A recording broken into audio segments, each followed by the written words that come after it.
Welcome to Mavrovo National Park, where the mountains don't just touch the sky, they hold it up. For adventurers like Luca and Alara, this isn't just a destination on a map. It's a living, breathing canvas of emerald forests and jagged peaks. As they stepped past the entrance, the air turned crisp, carrying the scent of pine and the promise of a journey that would change their perspective on the world. The journey begins at the shimmering edge of Lake Mavrovo. Luca knelt by the shore, watching the morning mist dance across the surface of the water. The lake is the heart of the valley, a vast mirror reflecting the clouds. For a young explorer, the stillness here is a rare gift, a moment to pause before the climb begins and the real discovery starts. Emerging from the sapphire depths of the lake is the old church of St. Nicholas. Half submerged and weathered by time, it stands as a silent monument to the past. Alara stood on the bank, captivated by the sight of the bell tower rising from the waves. It is a photographer's dream, a place where history and nature have reached a beautiful, watery compromise. "We have to capture this," Alara whispered, adjusting her lens. Luca moved closer to see the frames she had composed. They spent an hour finding the perfect angle, waiting for the light to hit the stone arches just right. In Mavrovo, every shadow tells a story, and every click of the shutter feels like preserving a piece of magic that might disappear by tomorrow. Leaving the water behind, they began the ascent toward Mount Bistra. The trails here are a playground for those who seek a challenge.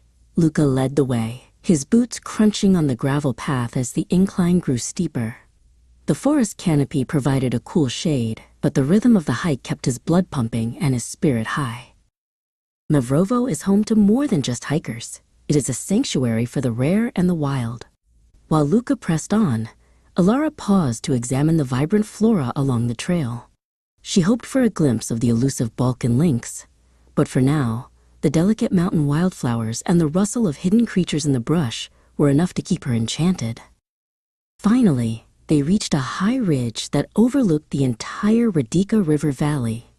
Luca and Alara stood together at the edge of the world, breathless not from the climb, but from the view.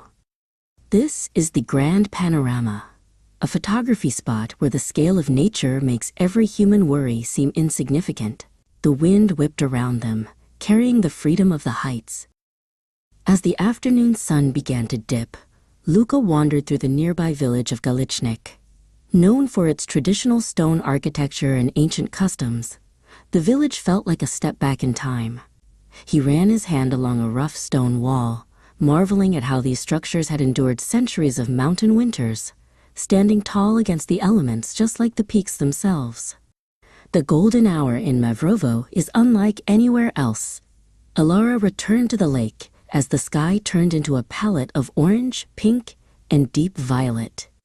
She sat on a fallen log, watching the light fade behind the mountains.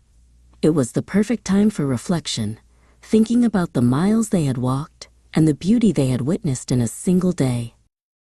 As night fell, Luca and Alara gathered by a small fire near their campsite. They flipped through the photos on Alara's camera, reliving the church and the water, the steep mountain trails, and the vast valleys. Mavrovo had given them more than just photos. It had given them a sense of wonder. Their journey was ending, but the spirit of the park would stay with them forever.